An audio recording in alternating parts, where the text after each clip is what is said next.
Hello everyone, আসসালামু আলাইকুম। সবাই কেমন আছেন? আশা করি সবাই ভালো আছেন। তো আমিও ভালো আছি। তো একটু মন খারাপ, বাড়ি থেকে চলে আসছি তাই। তো অ্যাকোয়ারিয়ামটা দেখতেই পাচ্ছেন যে মাছ নাই, তাই এটা পরিষ্কার করে রেখেছি। তো গত ভিডিওর মধ্যে দেখিয়েছি যে আমার ঘরের কি অবস্থা ছিল। তো এগুলো আমি সব কিছু পরিষ্কার করেছি, তাই আপনাদের সাথে একটু শেয়ার করলাম। তো বসে বসে আজকে প্রায় 2 মাস পরে বই ধরলাম। তো সকালবেলা একটু পড়লাম। তো গত ভিডিওর মধ্যে তো দেখিয়েছি কি অবস্থা ছিল বাসার। তো আজকে এগুলো পরিষ্কার টরিষ্কার করে প্রায় আমার সকাল 10টা থেকে রাত 8:30 অবধি বেজেছে যে ঘর পরিষ্কার করে। এরপর আমি বারান্দায় এসে দেখি আমার গাছে অনেক সুন্দর ফুল ফুটেছে। হলুদ একটা ফুল ফুটেছে, দেখে খুবই ভালো লাগলো। নিজের হাতে কিছু লাগালে তো এটা কিছু হলে খুবই ভালো লাগে। একটা গোলাপ ফুল ফুটেছে। তো এরপরে দেখি নিচে সবজিওয়ালায় ডাকতেছে, তো এখন আমার যেতে হবে। আর এখানে একটা মানি প্লান্ট গাছ আছে, তো এই গাছটা লাগালে নাকি বোঝা যায় যে ঘরের আয় উন্নত কেমন হচ্ছে। এরকম গাছটা বাড়লে বোঝা যায় যে না ইনকাম ভালো, বা কমলে বোঝা যায় এরকম। যেটা শুনি।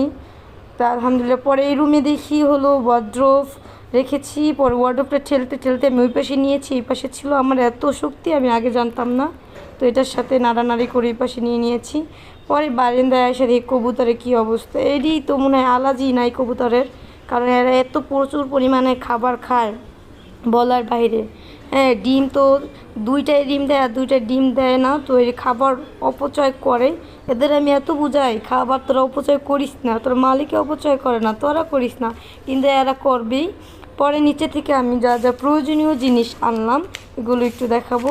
যে রোজার মাসে প্রায় বাজারে শেষ হয়ে গেছে, এরপরে বাড়িতে চলে গেছিলাম। তো এরকম সন্ধ্যায় নাস্তা না করলেই নয়, তাই 1 প্যাকেট পাস্তা নিয়ে আসলাম। তো 1 লিটার তেল এনেছি। তারপর 1 হালি ডিম এনেছি। আর হলো মরিচের ফাঁকি শেষ হয়ে গেছিলো, তাই 1 প্যাকেট মরিচের ফাঁকি এনেছি। এটার নাম হলো বম্বে। হ্যাঁ, তো দেখবো আজকে এটা ফার্স্ট কেজ, এটা কীরকম। আর হলো কাপড় ধোয়ার পাউডার। এরপর কিছু কাঁচা সবজি আনলাম। তো কাঁচামরিচ আনতে গিয়েছিলাম, তো কাঁচামরিচ ভ্যান গাড়িতে নেই। করলা এনেছি, ধুন্দুলা, ঢেঁড়স আর একটা লেবু। হয়তো বলতে পারেন একটা লেবু কিনছি, কিপটা মানুষ, কিন্তু এই লেবুটা অনেক বড় সাইজে, আর আমি শুধু একাই লেবু খাই, এর জন্য একটা লেবুই এনেছি। তো ক্যামেরা নিজে আপনাদের একটু ভেঙে দিলাম। এরপর আমি ভাত বসিয়ে দিয়েছি চুলার মধ্যে। তো আর আজকে আমি রান্না করব ফলি মাছ। 4টা ফলি মাছ নিয়ে নিয়েছি। এই মাছটি ভুনা করব। আর এখানে আমার ননদে আমার অনেকগুলো মাছ দিয়েছিল ঈদের মধ্যে। ঈদের পরে এদের বাড়িতে যাওয়ার সময় এদের বাড়ির পাশে নদী ছিল, নদী আছে। তো এই নদী থেকে এই মাছগুলো ধরে প্রায় সময়। তো অনেকগুলো মাছ দিয়েছে। তো ওইভাবে এনে ফ্রিজে রেখে দিয়েছিল। তো এরা কীরকম করে ধুইছে তো জানি না। তো আমি আজকে এগুলোকে সুন্দরভাবে গরম পানি দিয়ে নুন দিয়ে সুন্দর করে পরিষ্কার করে ধুবো। তো এই ঘরটার এমন গাছটা কেমন, তো আমার কাছে অনেক ভালো লাগে। এরপর আমি ফ্রিজে খুলে দেখি ফ্রিজে কিছুই নেই খাবারের মতো, আর কি ফ্রিজটাও নোংরা করে রাখছি। ফ্রিজটা ধুবো কালকে। তো আজকে তো ব্যস্ত ছিলাম, কাপড় ধুয়েছি, তাই আর করতে পারিনি। তো ডিমগুলো ফ্রিজে রেখে দিলাম। আর এই আমগুলো মনে হয় আনছে কিনে, আল্লাহ জানে। তো এই আমগুলোর কী অবস্থা, পুরো হয়ে গেছে, আমার জন্য রেখে দিয়েছিল। এরপর খানাডুলিটা খুলে আমি ওইগুলো জিনিস সুন্দরভাবে গুছিয়ে রাখবো। মেয়ে মানুষ যদি সংসার সুন্দরভাবে না সাজায় তাহলে সে কি মেয়ে মানুষ। অবশ্যই মেয়েদের উচিত ঘর পরিষ্কার করে রাখা এবং পরিষ্কার পরিচ্ছন্ন রাখা, ঘর গুছিয়ে রাখা।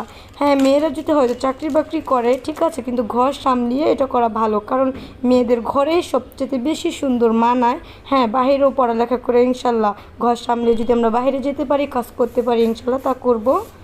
এরপর আমি এগুলো সবজি একটা করলা নিয়ে, তো একটা করলা ভাজি করলে আমাদের অনেকখানি হবে, এটাই নাকি থেকে যায়। তো করলাটাকে কেটে নিচ্ছি। আর সবজি আনার আগে আমি সবজিগুলো কী করি, রেখে পলিথিন থেকে বের করে একটা পানি থাকে, ওই পানিটাকে শুকিয়ে পরে ফ্রিজে রাখি, না হলে সবজিটা নষ্ট হয়ে যায়। তো আমি করলাটাকে কেটে নিচ্ছি। আর আমি করলা ভাজি করলে অনেক তিতা লাগে, তো আল্লাহ জানে আজকে কেমন, হয়তো বিসমিল্লাহ বলে শুরু করেছি, জানি তিতা না লাগে। তো আমি আবার একটু হেসে দিলাম। হ্যাঁ, পেঁয়াজ কেটে তো, হ্যাঁ কালকে তো কান্না করেছে, আজকেও হাসার মধ্যে এখন কান্না করতে হচ্ছে।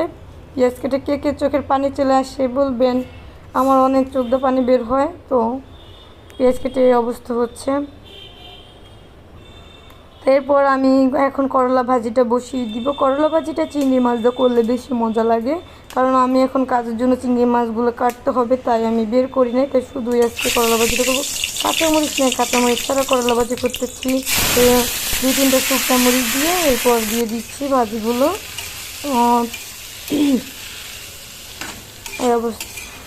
আর আমার সংসারটা অনেক সুন্দর, সবার দোয়া আলহামদুলিল্লাহ অনেক ভালো আছে। সবাই আমাদের দুজনের জন্য দোয়া করবেন।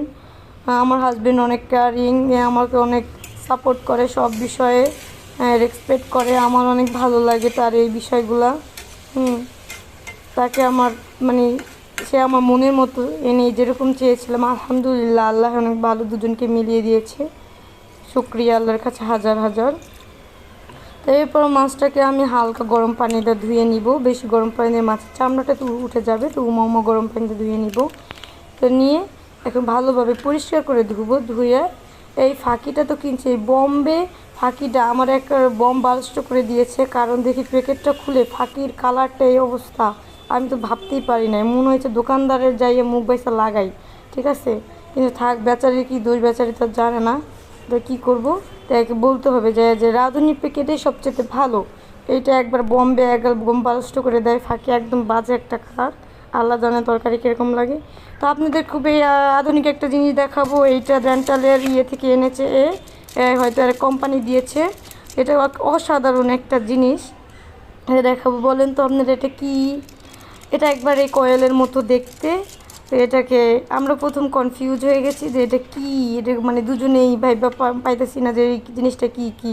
তো প্যাকেটটা খুলে দেখি স্ট্যান্ড, তো স্ট্যান্ড দেখে আমি আরে বলতেছি মনে হয় এটা কয়েল হবে না, এ বলে কিসে কয়েল হইব, খুলে দেখি। পরে আমি দাঁড়ান দেখতেছি, পরে দেখি খুইলা রাত্রে তো দেখছি ট্রাই করে। তো আপনাদের সাথে এই জিনিসটা শেয়ার করলাম, আমার খুবই ভালো লাগলো দেখি যে দেশ আধুনিক হতে হতে মানুষ কত কিছুই না করে। হ্যাঁ, এখন কি কাগজ দিয়েও কয়েল বানাইছে। তো এটার ফ্লেভারটা এত সুন্দর, মানে যদি এটা জ্বালাই তখন অনেক সুন্দর একটা ফ্লেভার আসে। তো এরকম করে কয়েলের মতো এরকম করে খুলতে হয়। তারপর ওইটা ইয়ের মধ্যে যে স্ট্যান্ডটা দিচ্ছে এটার মধ্যে লাগিয়ে পরে হলো অসাধারণ একটা জিনিস।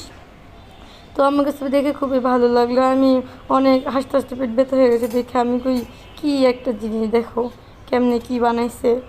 হ্যাঁ, পরে এরকম এটা নিয়ে একটুখানি করলাম যে এটা কেমনে করলে ভালো লাগে। তো এটাও আপনাদের সাথে আমি একটু দেখাইলাম। তো এরকম থাকে, তো খুবই ভালো লাগলো দেখে, সুন্দর একটা জিনিস।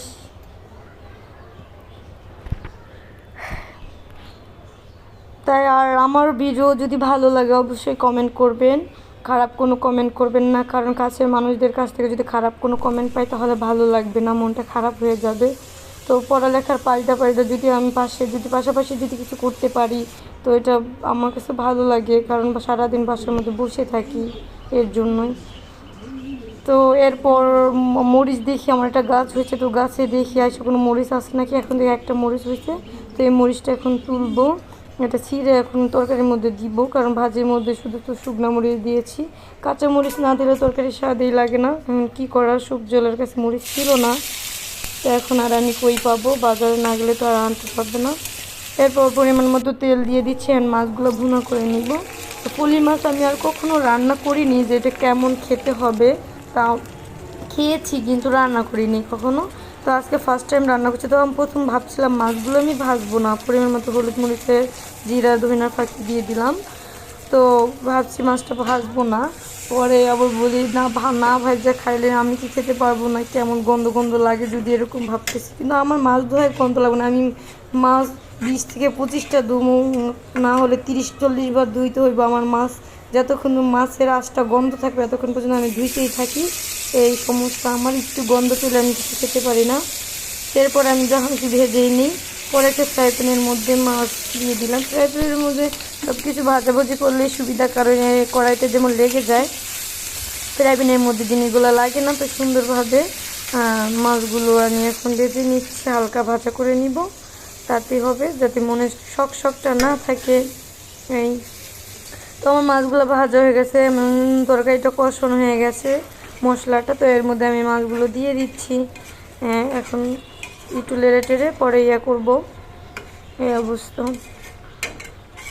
তো এই তাই পড়ালেখার পাশাপাশি এই কাজগুলো করতে আমার ভালো লাগে। তো আমার হাজব্যান্ড আমার সাপোর্ট করেন, সবাই সাপোর্ট করে। শ্বশুরবাড়ির শাশুড়ি শ্বশুরি সবাই অনেক ভালো, সবাই অনেক আদর করে আমাকে। তো আমার অনেক ভালো লাগে। ননদ সবার ছোট, হয়তো বাড়ির সবার বড় বউ কিন্তু বয়সে সবার থেকে ছোট, দেবরের চেয়ে ছোট, ননদের চেয়ে ছোট, তাই তারা অনেক আদর করে আমাকে এবং ভালোবাসে। জিনিসটা আমার খুব ভালো লাগে। তো রান্না করতে করতে দেখলাম বাইরের ওয়েদার তো সুন্দর, তো হালকা বাতাস বাতাস, তো মেঘলা মেঘলা আকাশ, তো একটুখানি ভিডিও করলাম। তো অবশেষে আমার তরকারিটা হয়ে গেছে। তো এখন আমি এই কড়াইয়ের মধ্যেই থাকবো, নামাবো না, এভাবেই থাকবো। তো আজকে আমার দুপুরের রান্নায় এক করলা ভাজি, মাছ আর হলো ভাত। এরপর যেই মাছগুলো, এই মাছগুলো আমি সুন্দর করে ধুয়ে নিয়েছি। এর মধ্যে অনেক রকমের মাছ আছে, তো এই মাছগুলো আমি ভাগ ভাগ করে নিয়েছি। তো এটা হলো ফলি মাছ, কই মাছ, তারপর হলো সরপুঁটি মাছ, এটা হলো ট্যাংরা মাছ, ওইটা কী মাছ আমি জানি না। তো এটা হলো পাবদা মাছ। তো এগুলো সব আলাদা আলাদা করে নিচ্ছি। এখন আমি আলাদা আলাদা প্যাকেট করে নিব সুন্দর করে, এতে আমার রান্না করতে সুবিধা হবে বের করতে যে কোনটার মধ্যে কী মাছ আছে। তো এরপর ফ্রিজ খুলে হলুদটার মধ্যে অনেকগুলো চিংড়ি মাছ আছে। তো এই চিংড়ি মাছগুলো আমার ননদে আমার দিয়েছে।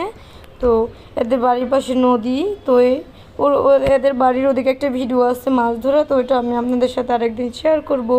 তো বাড়িতে বসে আমার গলাটা বসে গেছিলো, তাই হলো করি না। আর আমার ফ্রিজে বরফ হয় না, এই বরফ হয় না ফ্রিজে।